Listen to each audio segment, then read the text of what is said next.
Hey, it's Luke at Hip, and if you've been listening to the Grow Ortho podcast maybe for weeks, months, or in some cases years, you know that we typically interview an industry expert, whether it be someone working in the office or a consultant, or just a strategic partner for orthodontists. Well, we're going to change things up just a bit, and this year we've actually released 4 books.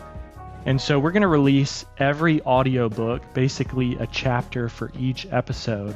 Listen, enjoy, and let us know what you find valuable and implement and what works well in your office. Thanks so much for supporting HIP, and we hope you enjoy all these episodes on the Practice Growth series. Introduction. From a very early age, I had this sense of knowing that I was here for a reason.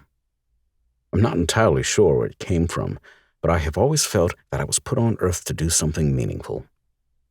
To this day, I still ask God daily to guide my steps so that I continue to uncover my purpose. I am very grateful for all the good fortune in my life, and I make sure to give thanks daily for my many blessings, both fully manifested and those which were in process. My life is a work in progress, and I am diligent about ensuring that I am consciously guiding the way it unfolds. Throughout this book, you will hear mention of my morning formula, a process that I use daily to keep my awareness focused on my goals and the principles that are most important to me. With all the distractions today, it is very easy to get off track and forget why you're working so hard. Every successful person that I have studied has some version of a morning formula.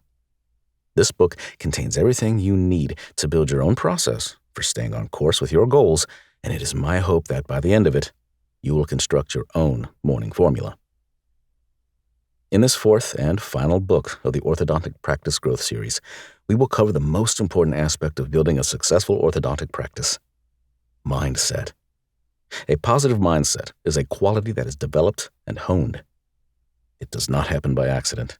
We are not born with a negative mindset. However, our upbringing, schooling, and culture pretty much predisposes us to becoming negative, feeling like we're not enough and focused on what we don't have. The most successful orthodontists in the industry have overcome these forces to develop an abundance mindset, and you can too. In the next chapter, we'll dig into the concept of abundance. At HIP, we find that orthodontists with an abundance mindset are easy to work with because when they do what we say, they get outstanding results. We call them easy growers because they are a pleasure to work with. Their practices grow quickly, and we get to showcase how well our proven systems work. There are a number of qualities that these easy growers possess, and we will cover them in the chapters that follow. If you read this book carefully and apply what you learn, you will soon find yourself joining their ranks. Chapter 1. Developing your abundance mindset. The road to wealth lies in augmenting our means or diminishing our wants. Benjamin Franklin. Once upon a time, there was a farmer who lived in a small village. He had a large field of wheat, and every year he worked hard to cultivate and harvest it. One day, while he was out in the field, he met a traveler who asked him why he worked so hard when he had so much wheat. The farmer replied, "I work hard so that I can provide for my family and share my abundance with others. The more wheat I have, the more I can give to those in need." The traveler was impressed by the farmer's generosity and asked him how he had acquired such abundance. The farmer smiled and said, "By working hard and being grateful for what I have. I believe that abundance comes to those who are willing to work for it and share it with others." And so the farmer continued to work hard and share his abundance with those in need, knowing that the more he gave, the more he would receive in return. Anonymous. This is a simple and timeless tale that has been passed down through generations to illustrate the concept of abundance and the importance of hard work, gratitude, and generosity. The farmer's obvious outward success was based on his inner belief in abundance. His mindset guided his actions and, as a result, created the success he desired. His goal to generate enough wheat to help as many people as possible motivated him to work hard. The reward he received was not the abundance of wheat, rather his ability to provide for those in need because of it. While times have changed dramatically, the concept and lesson remains the same. There are many more ways to achieve success today and opportunities to make a lot of money abound. Our culture has become obsessed with equating success to making money. The concept of abundance gets lost because everyone is so focused on creating a big pile of cash for themselves, instead of the joy and happiness that making their community a better place would bring. Whether you're growing wheat, creating beautiful smiles, or innovating new tech solutions, the concept of abundance can still take your life and business to new heights. How different would the world be if people focused on creating abundance around them rather than only being concerned with their own wants and needs? The shift in mindset from, how can I make enough money to take care of myself, to, how can I make enough money to help as many people in my community as possible, transforms the energy and results. Success can be defined in many ways and will vary depending on our goals, values, and circumstances. There are multitudes of ways to define your own success beyond the accumulation of material wealth, however. You don't get very far in life today if you don't consider money in the formula. While you are welcome to take some time now to write about all the things that you want in your life, the principles of this book go far beyond manifesting all your dreams. The great thing about the age-old success principles that you will find here is that their application tends to yield all your wants and desires as a byproduct. If you have read the previous books in our Orthodontic Practice Growth series, you'll have seen our Patient Acquisition and Retention Framework, PARF, and we've shared all our strategies for growing multiple 7- and 8-figure practices. Reading about the strategies and processes to improve the team, culture, and operations in your practice is very different than applying them in real life. Where there is desire, aspiration, and ambition, there is also competition, fear, and anxiety. And for most of us, the latter usually takes over our minds, preventing us from accomplishing the dreams and goals we have set for ourselves. When we see a doctor enjoying an exceptional level of success, we judge them and make up stories about why they must be unethical or uncaring. You may think that they are only in it for the money, and imagine that our superior moral standards make it impossible to enjoy that level of prosperity. This negative self-talk is so common in our society that we think it's normal. It's called the scarcity mindset, and I often encounter it in this industry. It becomes evident within the first few minutes of speaking with some orthodontists. The scarcity mindset focuses on the belief that there are not enough resources to go around. If the orthodontist down the street is getting all the new patients, then there will be none left for me. Scarcity implies a lack or shortage of something, which leads to a sense of urgency or competition as people fight for these limited resources or opportunities. A scarcity mindset leads to feelings of fear, anxiety, or stress and causes people to focus inward on their own needs or desires at the expense of others. It keeps us in defense mode, trying to protect our turf and hold on to what we have. Sadly, this is a recipe for staying small, struggling, and basically not enjoying the ride.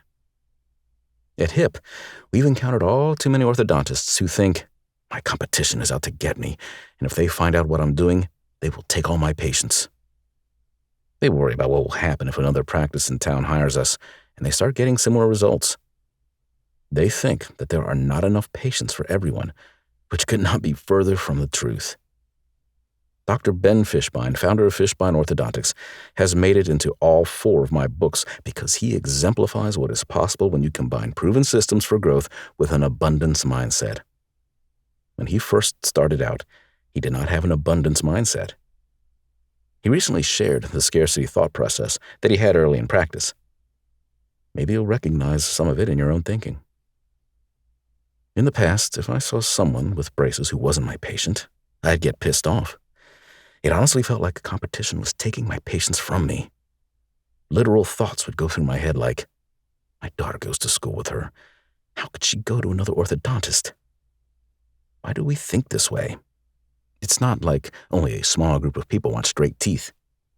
There are 95 million people in the U.S. who could get treatment. Who we're really in competition with are the places those people are spending money in place of orthodontic treatment. We should focus less on our competition and more on reaching out to those 95 million people. Obviously, if we filter down to our areas, that comes down to a few thousand people, but that's still a lot. We just need to get out of our way, put our ego and poor mindset aside, and grow. To wish failure on another practice will just limit what's possible for you and your practice. In 99% of markets, a single practice can't service 10% of the potential patient base. Shifting from a scarcity mindset to an abundance mindset involves wanting what is best for others and moving from a perspective of competition to collaboration with other orthodontists. Thinking about what you can do for the good of all the orthodontists in your community will only bring you more success. Developing an abundance mindset takes work. You have to decondition all the scarcity thinking that has been programmed into you over the years. When you get to the point where you look around at all these people you don't know and say to yourself, "Look at all these new patients," you know it's working. Shifting to a more than enough mindset is empowering and causes opportunities that you can't see with a scarcity mindset to almost jump out at you. An abundance mindset can be cultivated through gratitude, mindfulness, and positive thinking. This must be a daily practice because it's too easy to be overwhelmed by all the griping and complaining around us daily. Your environment, social connections, and personal experiences have a major impact on your mindset. So it is critical to control as many of these external factors as possible to stay in a positive frame of mind. I have built these practices into my morning formula and encourage you to do the same. I provide details on creating a morning formula as well as my current one as an example in Chapter 2. Let's talk about money. While abundance does not only involve creating monetary wealth, it is necessary to have a clear understanding of what money is. Money is the harvest of production that can be used to obtain the service and harvest of others. It is the only reward that is entirely negotiable and can be used by everyone. While it's true that having money isn't the sole reason people are happy, it sure can buy more happiness than poverty can. Money is a warm home, a healthy family, good education, trips, and helping the less fortunate. All the other factors that constitute success become much easier to accomplish with the financial means to bring them about when you have abundant money.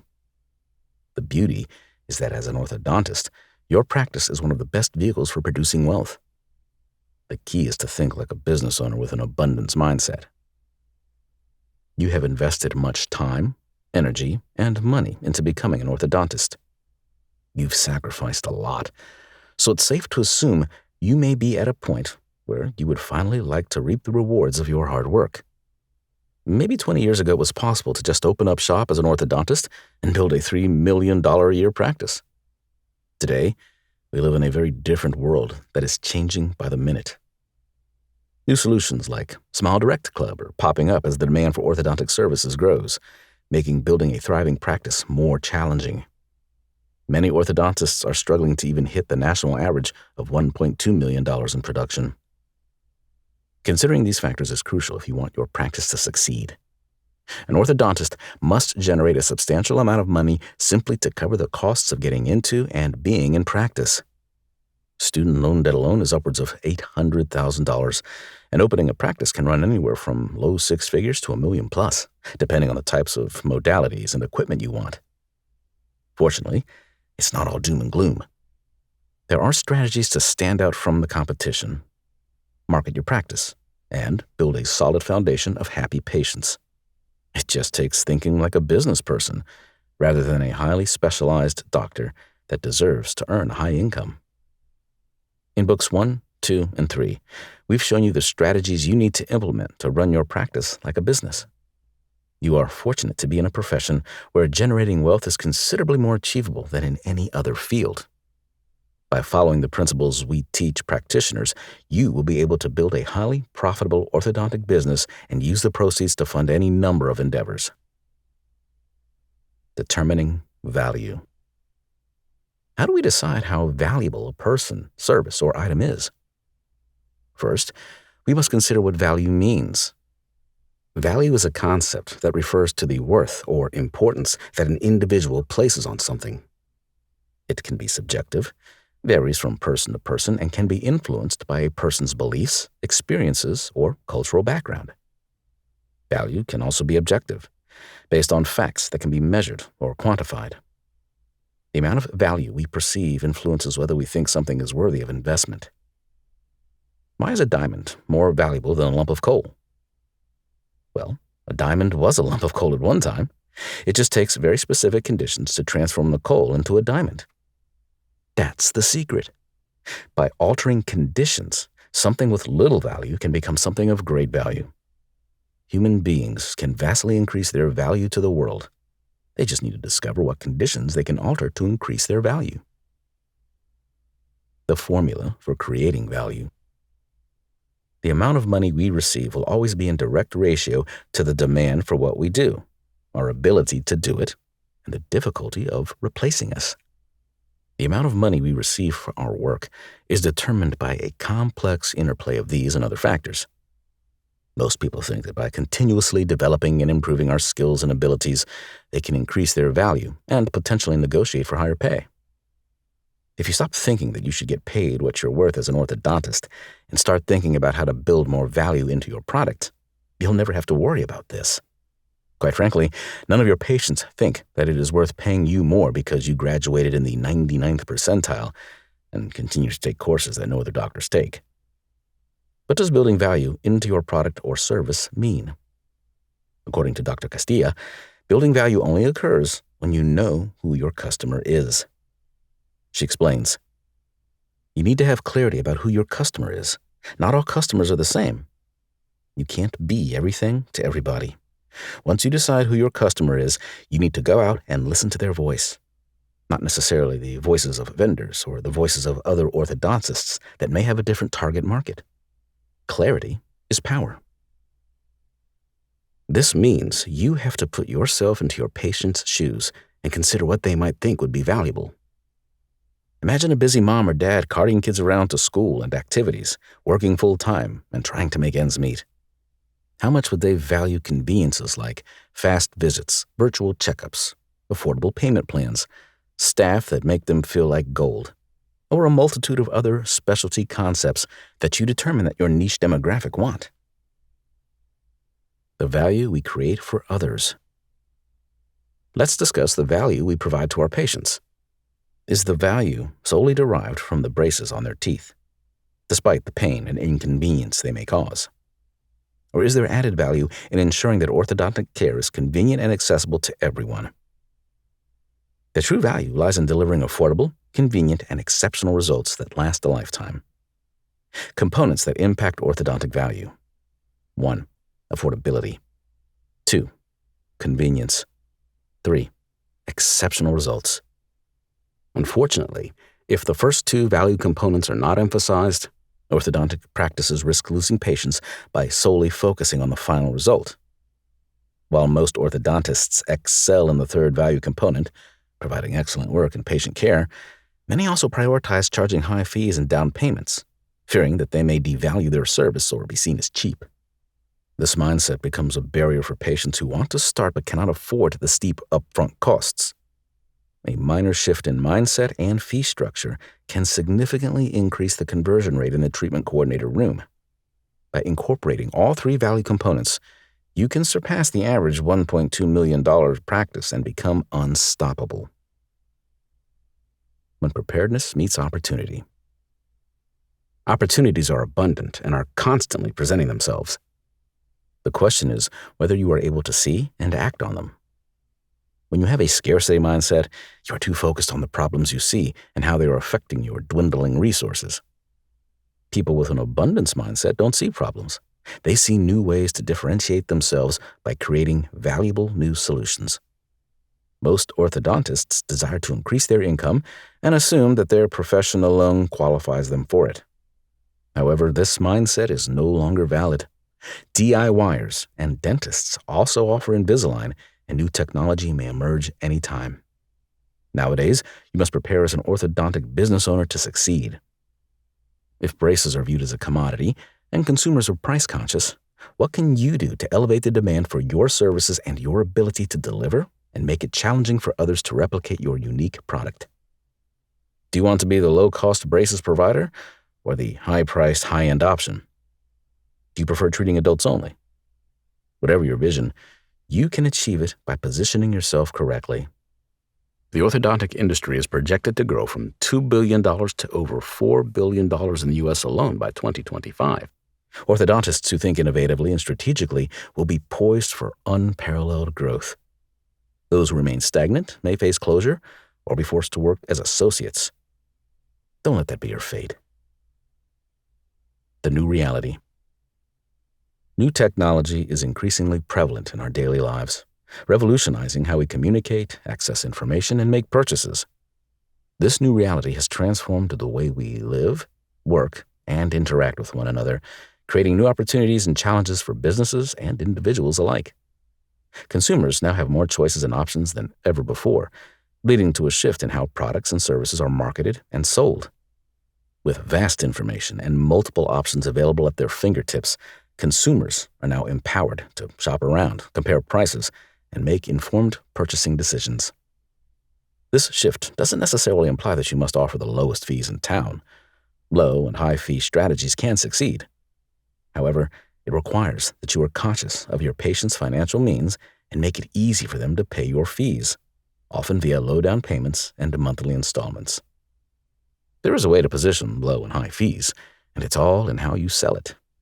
If you would like to hear Harrison, our amazing senior practice advisor at HIP, present an exemplary fee presentation, please visit hip.agency/mindset. As a local orthodontic practice owner, you can leverage technology to expand your reach, boost revenue, and improve efficiency. Consider offering convenient virtual consultations, utilizing digital new patient workflows to save time, and implementing virtual monitoring to reduce the need for in-person appointments. Targeted advertising platforms can also help you stay top of mind with potential patients, enhancing your chances of attracting new business. While technological advancements bring new challenges, they also present exciting opportunities for growth and profitability. By embracing these innovations, you can position your practice for success in today's digital age. To ensure your success in this new reality, you must drop the scarcity mindset of the high-income earner protecting your turf. You'll only struggle to earn less and less each year. Develop your abundance mindset. Think like a business owner seeking new opportunities, and keep working on your business to be ready to seize them. You will thrive beyond your wildest dreams. The Complacency Trap. If it's so easy to succeed in this new reality, why isn't everyone doing it? The most dangerous factor that lures orthodontists into the rut of average or below average production is that, compared to the general population, a low-earning orthodontist is still a high earner. I'm not suggesting you compare your life to someone else's, but be careful of your point of reference. You can live very well, even compared to most executives. But are you satisfied that you are doing your best? The fact that most orthodontists who approach my company do so for help generating more production tells me that the answer is likely no. It's normal to get stuck in your perspective and unable to see any other way of doing things. It's hard to comprehend when someone tells you there is another way. This is the reason it's all about mindset. Again, it comes back to letting go of the limiting belief that I'm an orthodontist, therefore I already know everything, and shifting to the growth and abundance mindset of, I need to learn how to run a business. I can get help from people who know how to do this better than I do. Spending money correctly will allow me to make even more money. My time is best spent seeing patients. There is a more efficient way to do this. Just because I've always done things this way does not mean it's right. Complacency can hit at any level. I see practice owners who are stuck at $1 million, and I've seen others stuck at $5 million. To me, a practice owner stuck at $5 million is sadder because they have already proven that they know how to scale. They typically have a decent mindset, a good team, and a vision. But then they give up. Why? Because their needs are primarily met and they want to live and enjoy things. There is nothing wrong with that outside of not fulfilling your purpose. The bigger purpose of your life. The fact that you're an orthodontist who has ended up as a business owner has put a lot of responsibility on your shoulders. You may have opened your office simply because you needed a place to practice and did not want to work for someone else. When you read about the entrepreneurial myth, E-Myth, Chapter 8, you'll see that that is one of the worst reasons for going into business. Businesses that thrive are built on a purpose. They have a mission, vision, and core values that create real impact. The real magic begins when that purpose aligns with your life's purpose. It can't be about the money. It has to be about impact. Can you impact more people? Change the quality of life in your community? Help people live a better life? When you land on something that moves you, your purpose is to do that. You can set income targets, but never make that your sole purpose. People slow down and take it easy when they hit their financial goals. But I want to tell you, don't slow down. Work smarter, not harder. Bring in more associates, empower your team, and create leaders. Don't sacrifice your purpose due to making enough. Our reward will always be in direct proportion to our service. Don't like your income? How can you increase your service? In this case, how can you help more people? Your service must come out of you, meaning your mind, abilities, and energy. This doesn't mean that you physically have to do everything. You will seldom be paid for more than you are doing. You may not be saying this, but your actions and motivation could be screaming it. Why bust my ass more when my needs are already met? I work 3 or 4 days, bring home $500K, take expensive vacations, etc. But if you could work these same hours but triple your take-home and impact more people, this mindset can hinder your progress and prevent you from reaching your full potential. As an orthodontist, you can provide significant value to a wide range of people. However, simply being an orthodontist isn't enough. It's like having a BMW without any fuel. The question to ask yourself is whether you'll be satisfied knowing that you could have accomplished more, helped more people, generated more revenue, or made a greater impact. How much wealth do you want to create? Most people think they want more money than they do and settle for a lot less than they could earn if they went about it the right way. They'll say, I want 20, 50, or $100 million. But in reality, they only need $10 million to quit working now and live comfortably forever. However, if they get stuck in the hamster wheel and don't grow, they will never get to $10 million. A great example would be an employee making 6 figures with all the skills to own a company and take home $1 million+ a year, but they get complacent because their needs are met. It is estimated that $80,000 in the United States will meet all your needs, including a car, house, food, vacations, and toys. Something turns off in most people when this is reached. However, if we live according to our purpose and mission, we don't have to focus so much on the money. It will come and be in surplus. The average $1.2 million practice owner probably takes home $400,000 to $600,000 a year. I have met one doctor who does $1.2 million annually and takes home $900,000. Kudos to him for keeping his operation lean and efficient, but he still falls in with the rest of the folks who are totally complacent and stop growing. How do you create wealth? The process of creating wealth is quite simple. You set a goal for how much wealth you want to build, and then you create value and exchange it for money. First, decide how much money you want to make. Then forget the money and focus on improving yourself and your practice until you've grown to the level that will fit and earn the income you seek. Once your business is qualified for the amount you want to make, you will soon find ourselves earning it. Remember, it's not harder than what you're doing now. It's just a matter of shifting your focus and taking consistent action toward your goals. Here are the 3 amounts of money to decide upon. 1. The yearly income you would like to earn now. 2. The amount of money you want in savings and investments. 3. The amount you want in retirement income. One of the biggest mistakes people make is not deciding on specific amounts for their goals. However, if you take the time to determine these 3 amounts and keep them close by, you'll already be in the top 5% of achievers.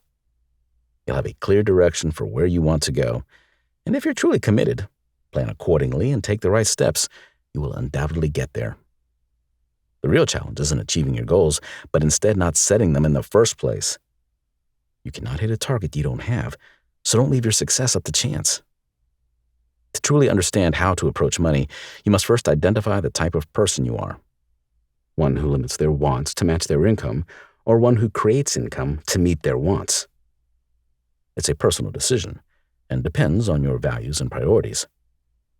To determine your ideal approach, consider who you know that is already living the lifestyle you aspire to have. Observe their habits and how they use their time. It's not about the job, practice, or location, but the individual's mindset and actions. Remember, the only limits you have are the ones you set for yourself.